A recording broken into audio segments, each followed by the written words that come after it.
Oi, pessoal, tudo bem? Fran? Pronto, Aê! agora foi. Boa. Tudo bem, Fran? Tudo bem, Mi? E você? Que saudade. Verdade, né? Mas tudo bem, a gente mata a saudade por aqui, tá valendo, né? Sim. Então tá. Então, boa noite, pessoal, quem tá acompanhando aí com a gente, né? Nossa primeira live, então a gente não sabe, eu pelo menos, minha primeira, né? Então, não sei direito como é que mexe ainda, mas a gente vai aprendendo, né? Acho que essa é a grande lição do momento. A gente não sabe fazer muita coisa por hora e a gente está aprendendo todos os dias, né, Fran? Uhum. Sim. Bom, então vou me apresentar para quem não me conhece e está entrando aí. Eu sou a Miriam, eu sou terapeuta ocupacional do SET, né? O SET é nosso centro de estimulação terapêutica. E o Franz é nosso amigo, parceiro, ele é psicólogo e psicanalista. E eu conheci o Franz alguns anos atrás, num trabalho que a gente desenvolveu em conjunto com uma criança. E hoje a gente tem várias crianças que a gente atende em parceria, né? E eu vou contar um pouquinho por que a gente resolveu fazer essa live, e aí seremos todos ouvidos do Franz. Bom, a gente teve aí uma ruptura, né? Todo mundo sabe, uma ruptura que foi quase que do dia para a noite, né? Na rotina de todas as famílias, nas nossas rotinas, né? E o fato é que essa ruptura, né, repentina, ela repercutiu em muitos aspectos, né? Principalmente nos aspectos psicológicos, emocionais, né, das famílias e, consequentemente, das crianças, né? Eu falei, né, que eu sou terapeuta de um centro de estimulação, então nosso foco é o trabalho com as crianças, né? E uma vez que a gente teve essa ruptura e a gente cada vez mais foi, né, e ainda estamos vivendo aí um momento de grande instabilidade, sem saber quando retorna, como retornar e tudo mais, a gente optou por fazer alguns atendimentos online, orientações, teleatendimentos, e com isso a gente foi vivenciando junto com as famílias um pouco dessa nova realidade, né? Então, assim, pais que estão aflitos, pais angustiados, de repente pais que tiveram aí uma somatória de papéis, né? Tiveram que virar professor, terapeuta, trabalhar de casa, enfim. Então, a gente foi vivenciando muito mais de perto o que tem acontecido com a saúde mental dessas famílias, né? E o quanto isso está repercutindo nas crianças. E pensando nisso, a gente convidou o Franz, né, para tentar, de alguma maneira, acessar essas famílias e poder dar, né, um tanto de acolhimento para esse novo momento, mas, assim, pensar juntos nesse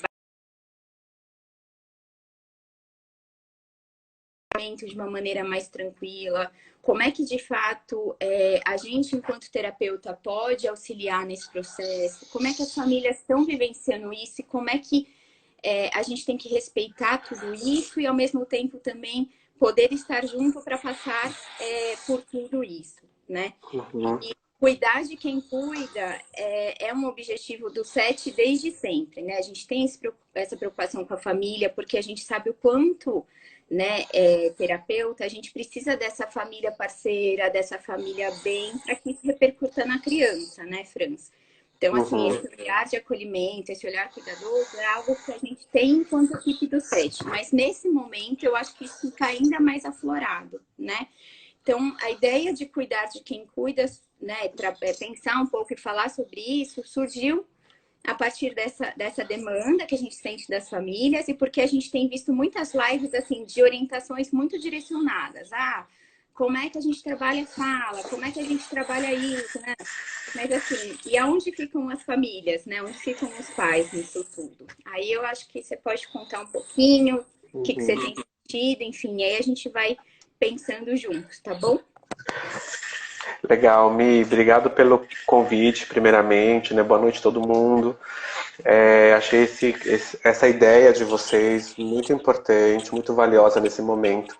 Acho que a gente está criando aí espaços online, coletivos, empáticos, para a gente compartilhar experiências num momento onde a gente está rompendo esses contatos, né? A gente está percebendo o quão valioso poder sair de casa e acessar pessoas do trabalho de uma forma, poder estar na escola, poder estar no almoço de domingo com a família, né? Quando esses momentos são tão preciosos e a gente está vivendo e entendendo um pouco isso melhor na medida em que a gente não tem mais isso nesse momento, né?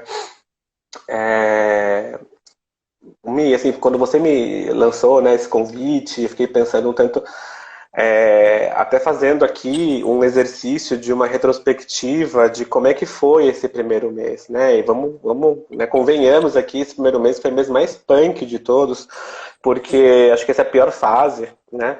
Porque é uma fase onde realmente a cada dia é uma expectativa do que vai ser no dia seguinte, né? Então, assim, a gente estava muitas pessoas puderam transpor seus trabalhos de uma forma muito tranquila, assim, né, no sentido de, bom, pega um computador, coloque em casa e continua o trampo, né? Mas para muitas pessoas não é por aí, né? Muitas pessoas tiveram que interromper um trabalho, aí teve um impacto sobre econômico muito importante, né? E outros trabalhos como o nosso, né, acompanhando o desenvolvimento de crianças, por exemplo, que exige uma presença, né, e de como que a gente reinventa isso, sendo que a gente sempre levanta uma bandeira de que com a criança é super importante, né, estar junto com ela nessa experiência pelo contato afetivo, pela relação que ela cria com a gente, com a nossa salinha, com os brinquedos que ela pede para a gente guardar para não desmontar, né? Como que a gente faz isso e inventa uma forma de estar com elas, né? Então, as primeiras semanas foram de uma carga de angústia muito grande. Eu até me recordo e compartilho com vocês aqui. Eu tinha dores de cabeça muito recorrentes, né? E ficava pensando, bom, deixa eu pegar aqui um dipirona e aí falei assim, vou fazer um teste, né? Eu vou só apagar a luz e fechar o olho, né? Para ver o que acontece. E de fato, né? Eu já imediatamente a minha dor de cabeça já diminuía, né? Isso tinha a ver porque eu estava percebendo que eu estava passando muito mais tempo na frente do celular, do computador, do que anteriormente, né? Então, assim, como psicólogo, você como Theo, a Miriam sabe, quando a gente vai ver o celular no final do dia, tem inúmeras mensagens, né? Porque justamente a gente está muito envolvido ali na relação com as crianças e com as famílias, né? Então a gente está se adaptando num momento, numa experiência muito diferente, né?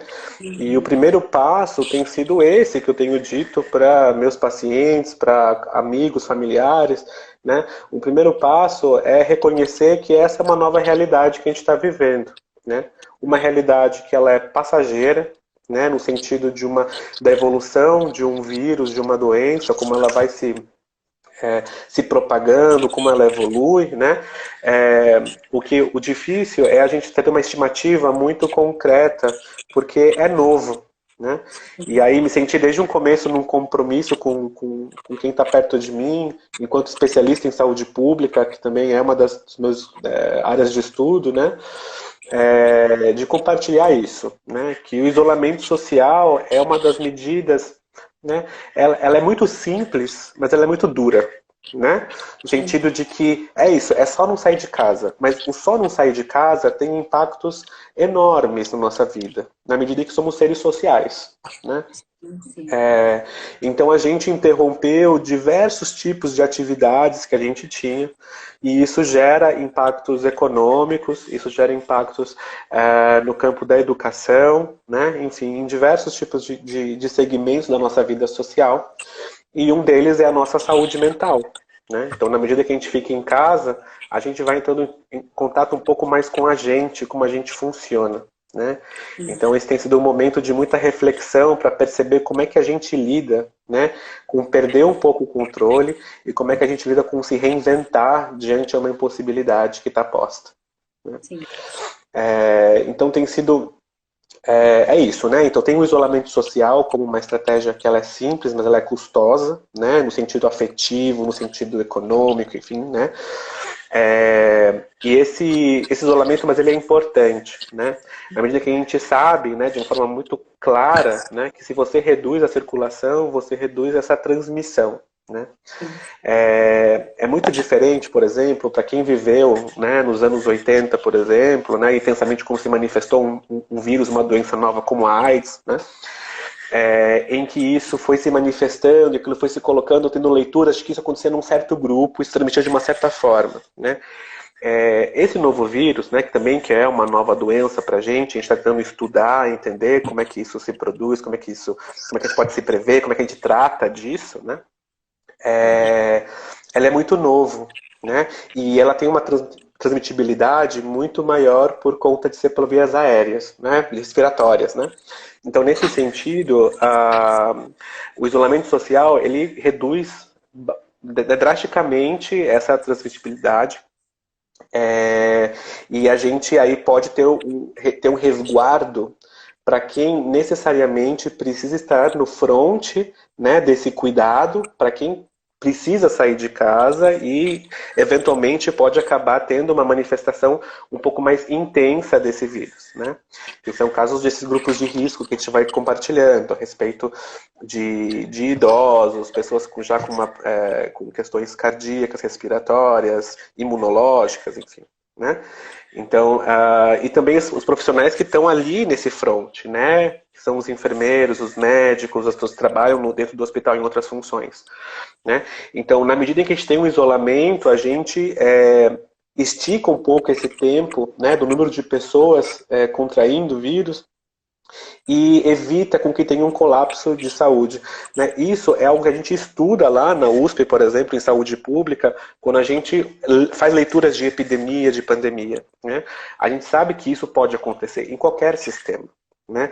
Diante de um vírus novo, de uma doença nova, entendam, né? A gente não está preparado por isso. A gente está vendo grandes países, né, europeus, super desenvolvidos, que estão agora fazendo leitura sobre como agiram e como podem agir diferente a partir daí, né? É um momento de experiência para todo mundo, né? Esse levantar a bandeira de fique em casa, né, é no sentido da gente poder justamente ser empático a quem precisa de fato sair de casa e os profissionais de saúde que estão ali dia após dia, né, numa posição muito heróica de poder cuidar de quem está precisando nesse momento. Sim. Esse né, é o cenário, né? Isso, que eu acho que é isso, né, Fran? Você tocou em pontos que eu acho que é algo que a gente vem discutindo muito enquanto equipe de saúde, né? Que eu acho que é uma coisa que tem que ficar muito clara para as famílias também, né? Porque assim, a gente tem que ter todo um cuidado, né, enquanto equipe que está aqui do outro lado, de acolher essas famílias, né? Entender que esse é um momento de reinvenção para todos, né? Então, eu acho que é isso, resiliência, reinvenção, tudo isso faz parte desse momento que a gente está vivendo. Então, assim, a gente tem que ter esse olhar cuidadoso, ao mesmo tempo um olhar preocupado de não saber como vai ser daqui um mês, daqui 2 meses, né? Entendendo que a gente acompanha crianças que precisam desse contato, né? Que precisam desse direcionamento, muitas vezes, que precisam... Franz, tá aí? Tô aqui. Travou para mim. Então, assim, enquanto equipe de saúde que cuida, né, de crianças que precisam desse acompanhamento e que a gente sabe que deixar de atender durante 3, 4, 5 meses, porque realmente a gente não sabe uma previsão exata de quando isso vai poder voltar. E aqui eu já deixo o meu recado enquanto terapeuta, enquanto SET. A gente tem um cuidado muito grande com as crianças, assim, nesse sentido, entendendo sim que fazem parte de um grupo de risco pela questão de imunidade, muitas vezes a questão respiratória. Então, a gente não tem essa previsão exata. Então, assim, a gente tem que ter esse cuidado com a família, de respeitar, né? Que, de repente, é uma família que tem que dar conta de trabalhar em casa, tem que dar conta de cuidar da criança, da casa, dos afazeres. E esse nosso cuidado com a criança em si, porque também deixá-lo sem esse acompanhamento, mesmo que de maneira indireta, nos preocupa enquanto profissional, né? E aí, assim, o que surgiu de pergunta ou de mães, né, é realmente essa mistura de sentimentos, né, assim. Então, eu tô na minha casa, eu também estou num momento de angústia, de medo, seja pela questão de saúde, seja pela questão financeira, enfim, eu acho que tem vários pontos aí, né? Mas como é que a gente consegue, né, enquanto profissional, o que que a gente pode ajudar pensando e pesando esses dois lados, né? Então, assim, como é que a gente pode cuidar da saúde mental desses pais? Como é que os pais podem se resguardar um pouco, né? Pensando nesse quadro emocional, para poder ajudar mais as crianças, né? Uhum. O que você acha sobre isso? Sim, então, né? Então, assim, bom, temos aí esse panorama do que está acontecendo. Acho que está todo mundo muito implicado. Acho que apesar de ter um contraste em relação à posição política, ao corpo científico, que a gente está ali acompanhando no noticiário, meio que no dia a dia, né, do que vai acontecendo, é, tem surgido uma manifestação forte de um comum acordo sobre a quarentena, né? E de tentar ao máximo ficar em casa na medida que isso é possível. Né? Então estamos ali final de março, todo mundo na sua casa, tentando reinventar o seu trabalho, uma rotina. E as pessoas se percebem, então, sem poder sair de casa, por exemplo, para ir a um mercado, uma feira, prefere pedir delivery, não vai mais para a faculdade, que legal, vou ficar um pouco em casa também, estudando daqui, não pego o trânsito, né, não preciso pegar o metrô cheio. Né? A princípio, a gente foi ali, né, um tanto lidando até de uma forma cômica, surgiu muito meme, né, muita piada para tentar dar conta disso, mas a gente sabe que na realidade faz muita falta, né? Faz muita falta estar em contato com o outro, faz muita falta estar dentro das instituições, né? Seja o nosso trabalho, seja uma faculdade, seja a escola. E aí a gente vai percebendo que tipo de impacto tem isso para a gente, né? Na medida em que essas instituições também estão tentando, de alguma forma, como o SET, como a escola, enfim, fazer uma adequação para esse momento e principalmente trazendo um olhar aí sobre desenvolvimento infantil, né, que é como poder permanecer com uma presença na vida daquela criança na medida em que esse olhar é fundamental para que ela possa se entender dentro das suas capacidades e potencialidades. Né? A gente como clínico que acompanha crianças, né, a gente sabe o quão importante é, né, na relação que a gente constrói com elas, ir validando esses esforços, esses caminhos, que um jeitinho que a gente fala às vezes impulsiona ela num desafio diferente da mamãe e do papai, né? Porque a gente ali tem uma relação outra com a criança, né? A gente é tia Mi, tio Franz, né? É quase como da família, mas não é. Né? E então essa familiaridade que se cria com a criança é um campo muito potencial para o desenvolvimento. Né? Então a gente vai pensando em formas de como lidar com isso. E os pais também de agregarem isso a uma rotina muito nova. Né? Então eu vou vendo, né? Aí, né, que é isso. Diante de uma quarentena, de um isolamento, onde você perde as suas conexões, o contato afetivo e vai lidando com essa sensação de confinamento, né? Cada um responde de uma forma, né? O que eu tenho visto muito, né, assim, dá até para a gente colocar aí como dois tipos de funcionamento muito presente em pais e mães, que são aqueles que são numa linha mais, digamos, obsessiva, mais regrada, perfeccionista, né? Que geralmente isso já antes da pandemia, né? Do isolamento, já tinha um certo padrão de funcionamento. Né? E quer ao máximo tentar manter o mesmo padrão. Hora de acordar, hora de comer, hora de fazer lição, tem que fazer todas as lições, depois não sei o quê. Né? Manter os compromissos, as agendas, né? À risca. Né? E o estilo de pai e de mãe também, que é um tanto mais, né, livre. Né? Amanhã a gente vê, né? Tudo bem, deixa essa lição para depois. Né?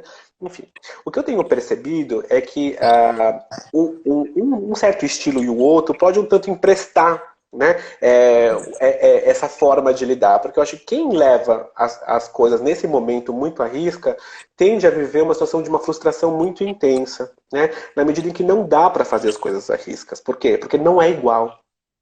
A gente tem que aceitar isso. Né? É um outro tipo de experiência. Né? Nós não estamos no mesmo modelo como o outro. Não é o mesmo atendimento, não é a mesma aula, não é a mesma forma de trabalhar, é um outro jeito. Né? Então, assim, na medida que a gente estipula para a gente e para as crianças um tipo de expectativa, de meta, né, igual à que é anterior, isso tende a falhar, porque não é a mesma realidade, não é o mesmo contexto. Né? Então, nessa medida em que essa pessoa muito exigente vai tendo aí rupturas dessas expectativas, a tendência é ter uma vivência de culpabilização muito grande. Né? Uma vivência de que estou sempre errando, estou sempre faltando. Né?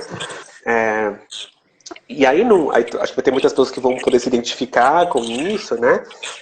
E aí, de um outro lado, tem um certo perfil que desse jeito, né? Amanhã a gente vê, deixa para depois, mas que alguns compromissos, né, que a gente tem, principalmente que a criança tem, eles são muito importantes, que eles não podem ser muito postergados. Né? Então, por exemplo, a gente está percebendo que a falta de rotina, a falta de uma estrutura, né, essa falta de estrutura que a gente tinha anterior, isso gera na gente um rebaixa aí da temporalidade. Porque assim, a nossa vida, nessa noção de temporalidade, que é uma função psíquica nossa, né? Como a gente vai se organizando quase meio sem pensar no tempo, né? Isso tem se rebaixado. Então é muito comum as pessoas dizerem assim, nossa, todo dia parece domingo. Né? Porque justamente a nossa referência de sair de casa, de pegar um ônibus, de pegar o carro para pegar tal avenida, isso vai mandando mensagens, né, para o nosso aí, escopo de memória de um certo funcionamento. Né?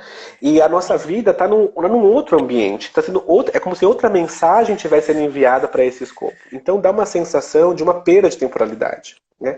E isso gera no adulto, né, um cansaço, isso gera uma sensação de esvaziamento, né? Momentos de uma certa tristeza. Né? Então, assim, imagina como é que é para uma criança lidar com isso. Né? Quando para a criança ela está desenvolvendo essa noção de temporalidade ainda. Sim. Né? Onde para ela teve uma perda também brusca e muito importante dessa rotina, esse cotidiano.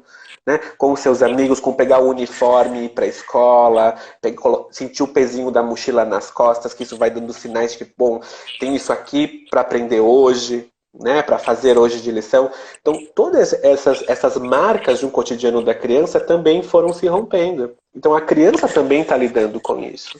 Né? Com uma certa perda desse esvaziamento de sentidos para um cotidiano. Então, né, esses pais também vão aí tendo que se confrontar com um excesso, né, de acúmulo de atividades e muitas vezes percebem, por onde que eu começo agora?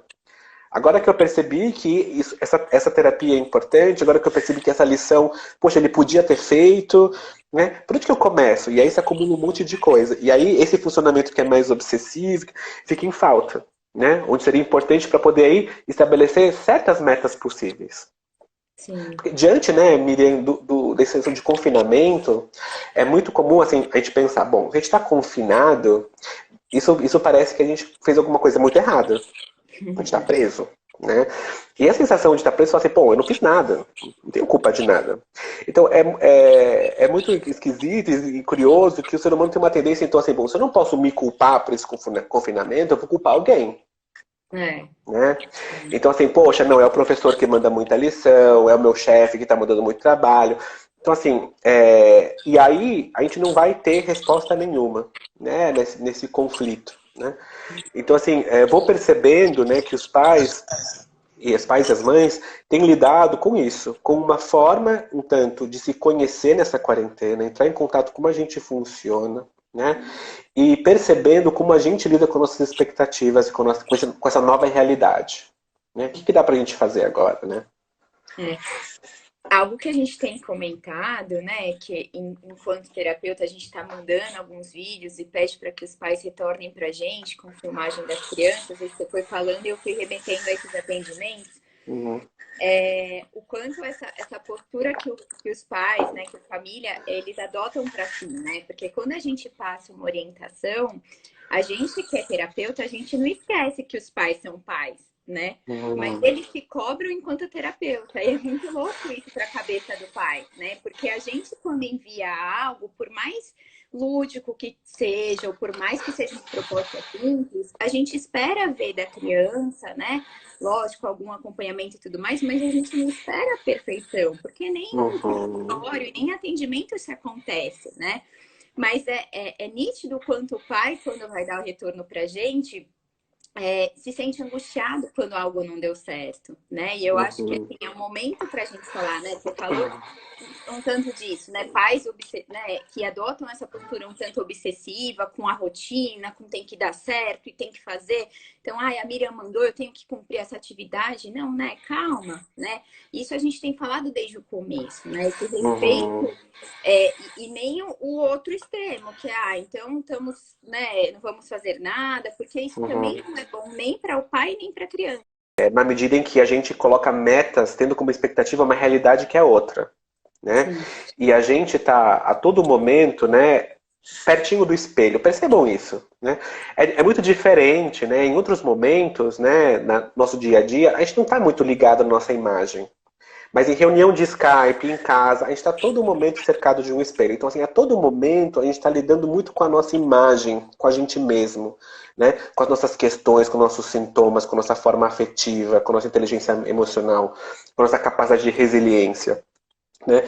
E isso gera sensações de prazer, de reconhecer, poxa, consegui fazer tal coisa, poxa, dei conta, fechei essa semana, né? E também sensações de angústia, né? Poxa, não consegui limpar a cozinha, nossa, poxa, enfim, né? E aí que eu tenho percebido que os pais, nesse momento, vivendo isso de uma forma muito intensa, né? Eles têm uma vivência de grupos de WhatsApp. Grupos de WhatsApp. Né? Então isso é sim, muito comum, o grupo de Facebook. E aí uma coisa que já acontecia antes, e agora, né, imagino que isso de uma forma mais intensa, né, eu já tentei fazer parte, né, depois sair.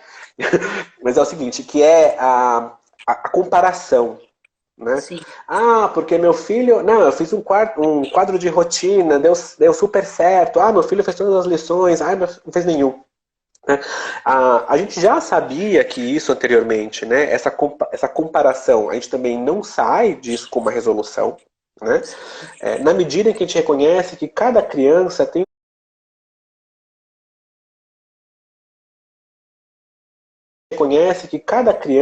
um estilo muito único, né?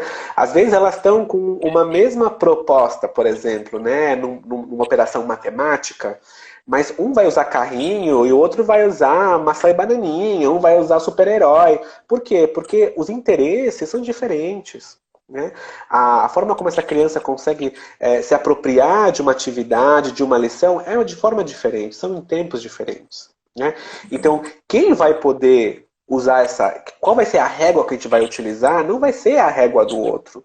Vai ser na medida em que os pais estão ali em contato com a criança, que está lidando ali com a quarentena, com o isolamento, com as dúvidas, né? A criança também está angustiada, né? Da sua forma, né? E os pais vão poder aí agora olhar para o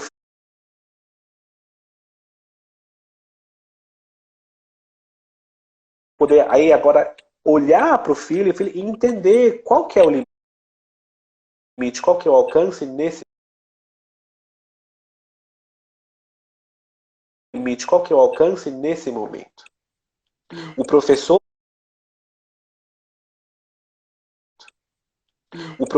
está ali do outro lado,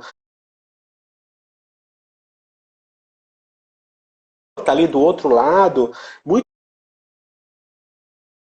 esforçado, né? Quase como ali um guerreiro em batalha, tentando produzir também algo que tenha sentido para a criança. Né? Na medida em que muitos professores também têm filhos para receber a aula e encaminhar. Né? A gente sabe disso, mas quem vai avaliar o quanto que uma criança pode ou não é a própria criança. Tem dias que ela vai poder, poxa, produzir muita coisa, e tem dias que ela vai precisar de um tanto de sossego. Né? É isso, ou seja, não é nem muito regrado e nem muito solto. Né? É uma nova forma de poder constituir um cotidiano na medida em que as crianças também estão afetadas com essa mudança toda. Sim. Né? Recebo mensagens de criança com saudade, criança que me olha na câmera, me vê, vai embora. Não é o tio Franz, não é igual. Né? Para a criança é muito valioso, né? Essa experiência de troca, de abraço. Né? Então, nessa medida, a gente sabe que a forma com a qual a criança vai poder lidar com esse outro virtual, né, vai exigir um tempo de adaptação. Vai exigir um tempo de adaptação. Né? E esse tempo é da criança. Exatamente. Eu acho que é exatamente isso, né, Franz? É a gente entender, eu estava lendo aqui os comentários, Uhum. entender que, assim, talvez a grande estratégia de cuidado que a gente pode ter com a gente nesse momento é permitir, né, essa flexibilidade de sensações, inclusive, né? E Uhum. tentar transpor isso para nossa rotina e indiretamente para das crianças, né? Porque é isso, o que a gente tem escutado, né? E vivenciado um tanto de perto é assim, a criança mais irritada, né? Com dias que já não quer mais fazer nada. E eu vivi uma situação bem bacana essa semana que passou, que eu fui atender uma menininha online, e aí eu tava com o fantoche da Mini. E aí eu disse pra ela, a Mini, ela já foi pra Disney. Eu falei, você quer ir pra Disney? Ela falou, não, eu quero ir pra escola, né? Então, assim, quando que uma criança ia trocar a Disney pela escola, né? Só no momento realmente onde ela conseguiu se colocar, né? E é uma criança que eventualmente está mais irritada. E eu acho que assim, a grande. E aí o pai acaba, né, se frustrando porque quer que ele desenvolva, enfim, e vai virando uma bola de neve. Né? E aí, pensando na ideia de cuidar de quem cuida, o que eu fico aqui me questionando é que talvez a grande questão de tudo seja a gente ser flexível com a gente mesmo, né?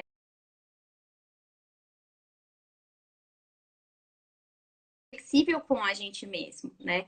Nesse Uhum. momento, a rigidez em qualquer âmbito só vai atrapalhar, né? Eu acho Uhum. que entender que a gente vive agora mais do que nunca um dia de cada vez e respeitar essa criança,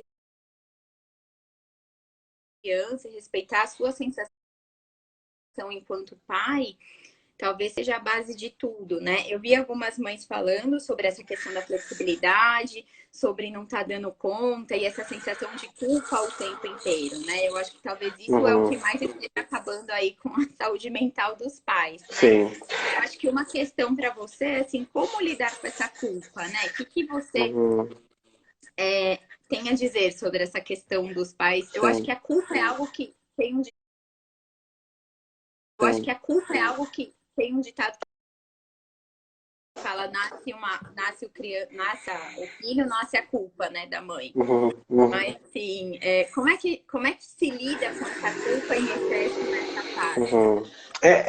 É um momento, né, Mi, que os pais também estão de novo percebendo que eles não são tudo para a criança, né? Eles e nem podem ser tudo, né?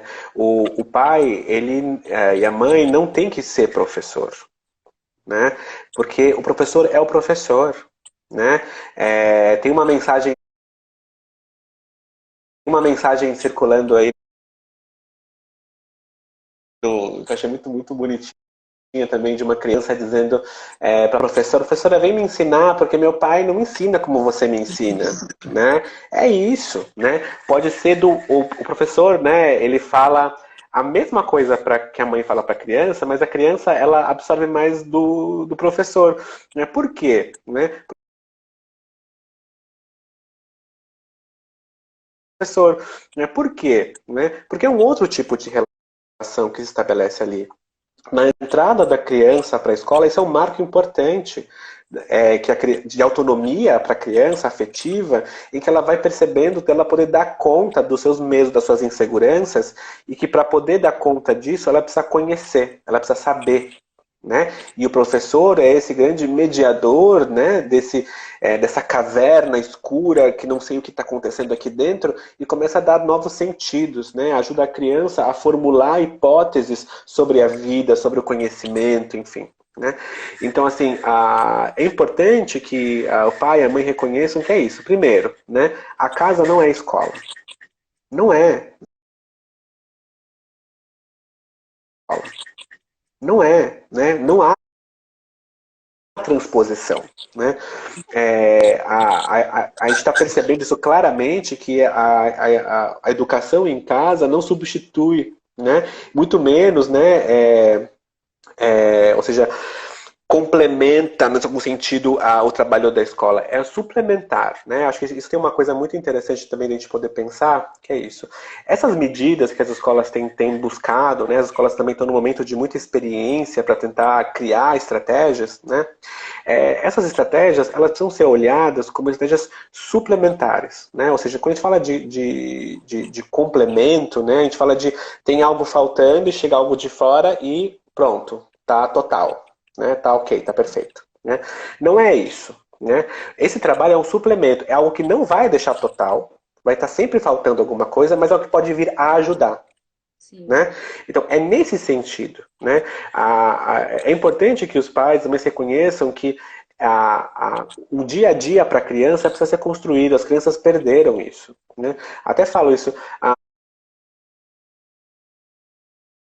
Tem pais que me perguntam, né? Mas eu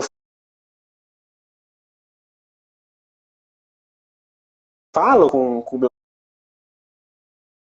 falo com meu filho sobre o coronavírus? Sim, fale, explique, porque a criança está atenta a tudo. Né? A criança, ela é muito sensível. Ela é muito resiliente, já tem um grande potencial, né, de retomar, né, depois de um impacto, com certa ajuda, né, ao seu momento inicial, suas capacidades, né, mas ela precisa de apoio nesse momento, porque ela olha no olharzinho do pai e da mãe e lê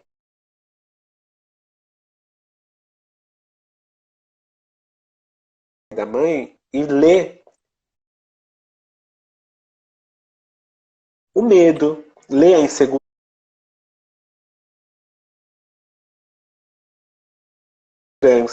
né?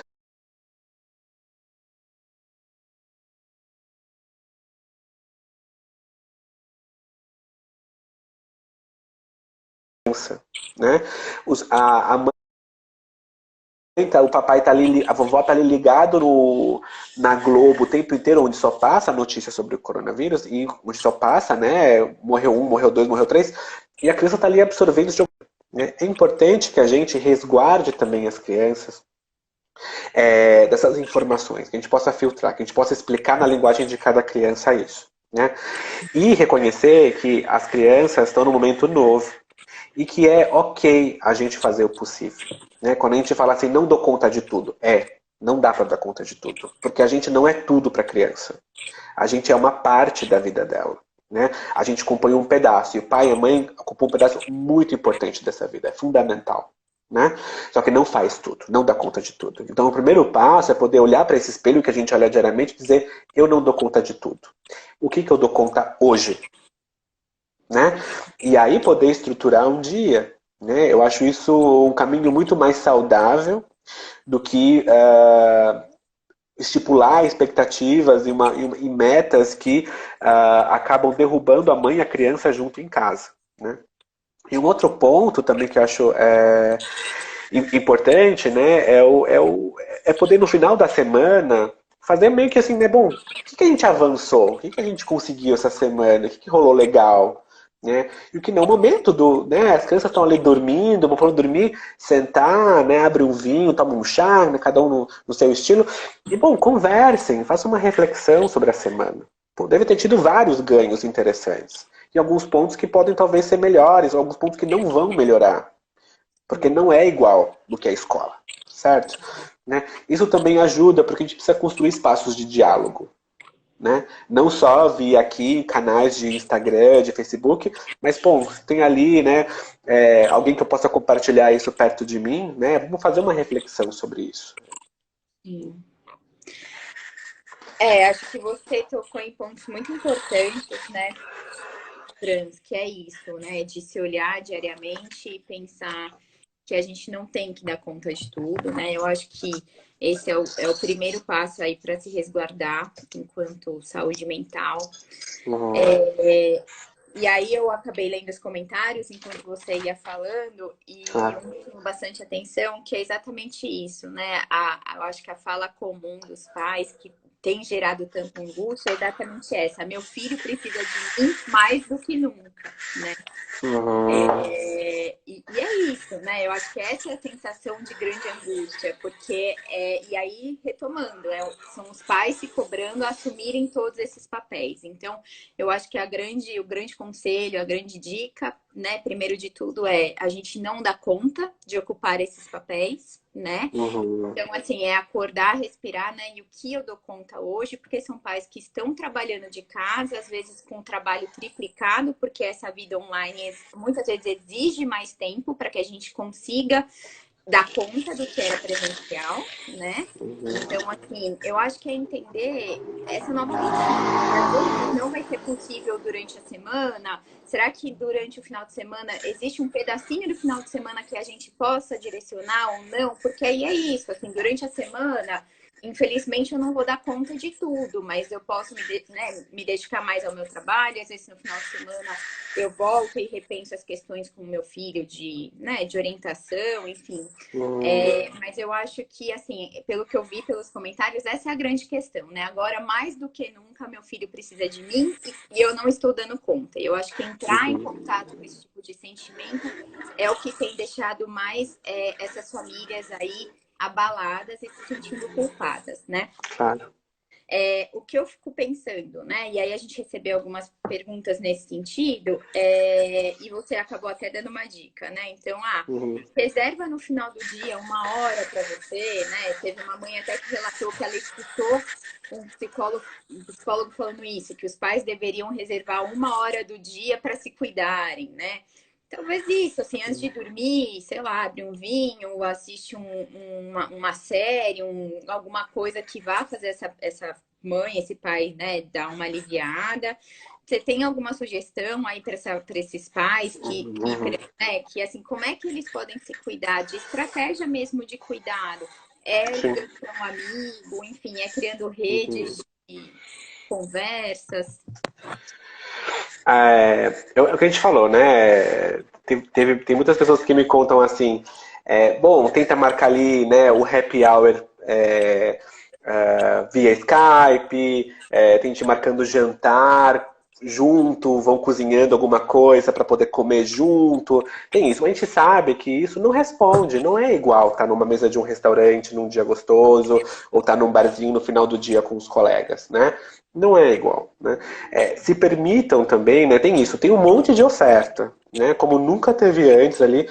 Tem até algumas análises, né, que falam assim que esses eventos, né, de uma ruptura muito grande, por exemplo, econômicos, tudo mais, isso gera também na economia um certo movimento onde se constroem novas possibilidades de trabalho também. Né? Então, por exemplo, aumentou muitas formas de forma de transmissão de conhecimento para adultos, né? Pelo Instagram, via online, né? Yoga online, academia, personal, aula de inglês, enfim, o que você quiser, você procura, você acha. Né? Mas se permitam também não fazer nada. Né? Fazer nada é importante. Né? Poxa, isso, a gente estava falando assim, a gente para ver aquele céu rosa bonito de final de tarde, né? E poder contemplá-lo, né? E poder fazer uma reflexão de, poxa, tô vivo aqui, né? Tem pessoas lidando com questões muito sérias lá fora, né? Tem pessoas realmente lidando com uma morte iminente, com uma evolução muito significativa do Covid-19, né? Estamos bem, né? Então, assim, poder fazer uma reflexão de que isso é uma conquista, de que isso é um efeito do nosso autocuidado, de seguir boas medidas, né, preventivas, né? Isso é importante, ter um momento de reflexão para isso, né? E momentos de... É isso, o ócio, ele é criativo, né? Tem pessoas que falam assim, ontem eu não fiz nada, mas hoje eu fiz muita coisa. Talvez você fez muita coisa porque ontem você conseguiu não fazer nada. A gente precisa de um tempo para poder elaborar. Os nossos pensamentos, eles precisam de um tempo para se assentar, para se conectarem. Né? A gente faz muito isso no trabalho dos sonhos. né? O sonho, e faça uma reflexão, quem consegue lembrar de sonho, de pesadelo. Algumas crianças têm me contado, alguns pais têm me contado, e é muito interessante, porque esses sonhos remetem a isso. Tanto a Sim. sentir falta de alguma coisa, quanto um medo muito grande de algo que pode aparecer de abrupto, né, e nos tomar. Né? A gente precisa de um tempo para a elaboração das coisas. E isso a gente só consegue em espaços de silêncio, de vazio, de não fazer nada. Para a partir daí poder fazer, bom, cansei de ficar aqui, o que eu posso fazer agora? Né? Sim. Porque é isso, senão, eu falo assim, né? Não, faça um yoga, por exemplo, porque funcionou para uma pessoa, mas aí depois a pessoa que não faz yoga fala, pô, e eu que fiquei paradona aqui o tempo inteiro, né? É que é isso. Encontre o seu estilo, a sua forma de poder produzir algo nesse momento. Seja junto com a criança, mas também sem ela. Né? Inclusive, né, os pais que aí vivem em casal, que tem a configuração, papai e mamãe, enfim, que possam compartilhar isso. Nem sempre precisam fazer coisas juntos. Às vezes dá pra, poxa, a mamãe ficar ali com a criança, o papai vai fazer alguma coisa diferente, e vice-versa. Né? Que eu acho que é isso, criar momentos em conjunto, junto com a criança, junto com a família, e também momentos individuais, né? Respeitando nossas próprias escolhas, nossos próprios momentos. Né? Sim, faz todo sentido, Franz. Eu acho que é isso, né? Quando poder dividir funções também ajuda nesse momento, né? Eu acho que mais do que nunca, quem tem essa possibilidade, eu acho que é algo que também pode vir a somar aí.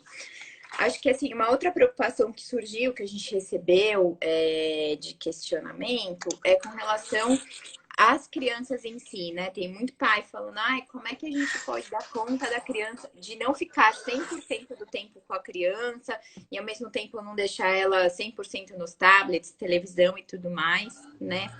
Eu, enquanto terapeuta ocupacional, vou aqui dar minha opinião, né? Eu acho que, assim, primeiro que de novo, a gente vive um momento de grande flexibilidade, onde as regras e o que é certo e errado, eu acho que a gente nunca tem que ter muito esse direcionamento certo e errado, porque cada um tem um jeito, tem uma rotina, tem um contexto, e a gente precisa sempre avaliar todo mundo. Mas uma coisa é fato, as crianças vão passar mais tempo na frente de tablet, televisão e afins, né?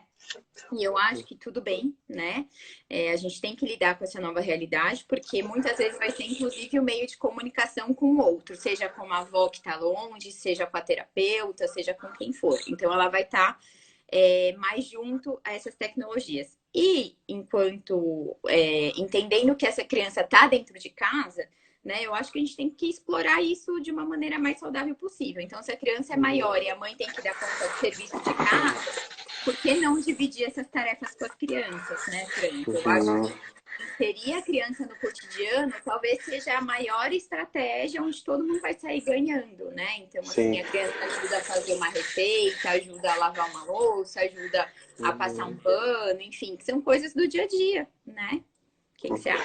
Eu tenho a maior compaixão para quem tem criança de 1 ano e meio a 3 anos, porque é um momento, poxa, que a criança é punk, né? Ela não para, ela demanda olhar o tempo inteiro, né? Bebês de 8 meses também, viu? Né? Os bebezinhos também, né?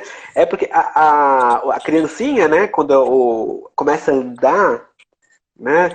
Então assim, ela quer explorar o mundo inteiro e o mundo está fechado para balanço.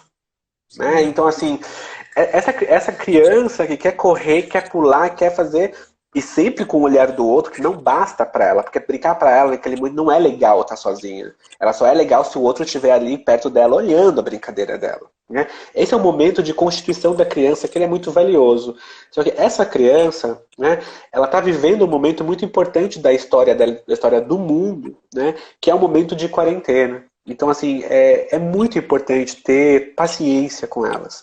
Porque a gente não pode delegar uma autonomia que elas ainda não têm nos seus processos de construção simbólica, de construção de brincadeira, de narrativa.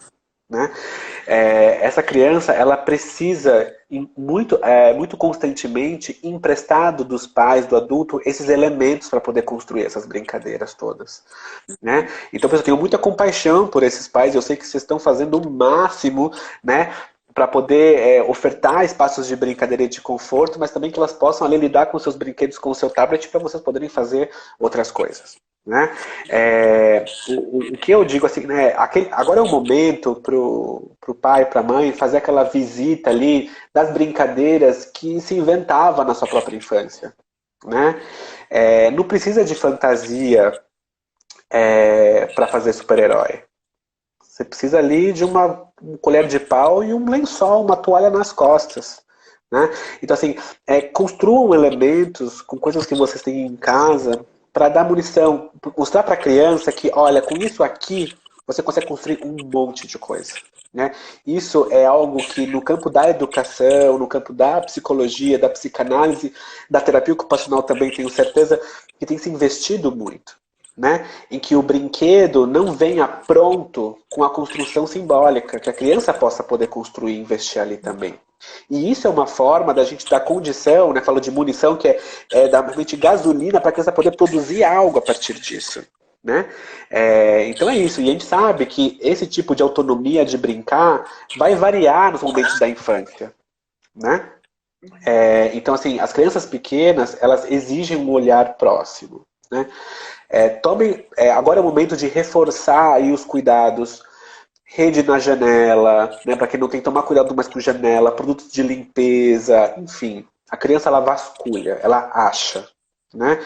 É importante que a gente, na medida que a gente vai dando certa autonomia para a criança pequena, né, de poder brincar sozinho um pouquinho, para que a gente tenha sempre esse olhar ali, sabendo que ela vai conseguir puxar uma cadeira e tentar se aventurar num espaço ali que pode ser um pouco mais arriscado.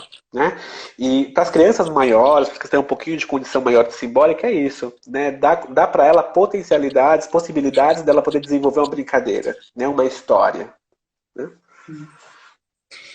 Eu acho que é isso, Franz. Eu tô com medo porque daqui a pouquinho já vai encerrar, a gente vai cair aqui a nossa live. Então, eu acho que retomando um pouquinho do que a gente disse, né, pensando dos cuidados para si, eu vi que tem bastante comentário de pais falando que não dá nem para sonhar porque estão tendo insônia, né? E eu acho que é isso, né? A gente vive um momento delicado, né? Eu acho que é comum para todos, né? Onde essa instabilidade emocional é algo que se tornou parte do nosso cotidiano, né? Então, assim, muitas vezes com insônia e a gente acorda cansado, é dor de cabeça, enfim, são várias coisas que andam acontecendo. Geral, eu acho que essas são as dicas de não se cobrar tanto, de ter mais flexibilidade, de entender que não existe certo ou errado nesse momento, né? De tentar encontrar estratégias dentro do ambiente de casa, né? Seja isso que você disse, colher de pau, lençol, enfim, fazer cabana, retomar aquilo que a gente fazia enquanto era criança. Enfim, eu acho que são estratégias. Buscar, nem que seja online, estratégias de yoga. Quem não gostar de yoga, bater um papo aí com as famílias através desses aplicativos, né? Eu acho que, no geral, é isso que a gente tem aí no campo de cuidado dessas famílias. E aqui, enquanto terapeuta, quero deixar um recado de que, assim, a gente tá junto, né? Eu acho que dentro das nossas possibilidades, a gente tem tido um olhar muito grande para as crianças, mas muito maior também para as famílias, né? Então, assim, o que eu acho que, em geral, é que todo mundo tem que se cuidar, né? E se cobrar menos agora. Você. Pessoal, assim, né? Acho que é um campo. É isso, cada um está vivendo isso de uma forma, né, muito distinta, né? São recursos que a gente tem em casa muito diferentes. Quem tem ajuda, quem não tem ajuda, quem configura a família papai e mamãe, quem está só com a criança. Né? Tudo isso vai trazendo seja, mais possibilidades ou menos. Né? O que é importante é isso. A gente tem vivido um momento, sim, de insônia. Nosso sono está alterado, nosso humor está alterado. Tem diversas funções aí psicológicas que se alteram nesse momento. Mas o sonho, né, acho que do sonho de uma esperança, né, é nosso maior aliado nesse momento. Né? Não deixem de sonhar. Né? E eu acho que quando prevalece aí oscilações muito fortes de sono, de humor, enfim, ajuda psicológica. Né? Procurar um momento de poder falar, de poder se ouvir, junto com um terapeuta qualificado para poder atravessar nesse momento. É isso aí. Bom, queria agradecer de novo, Franz. Vi que tem gente que quer mais.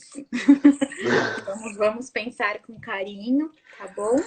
Mas brigadão por ter aceito o nosso convite. Imagina, obrigado a vocês. E é isso. Obrigada por todo mundo que participou. A gente se encontra em breve, tá bom? Um beijo. Tchau, tchau, Obrigada. pessoal. Tchau, tchau. Boa noite.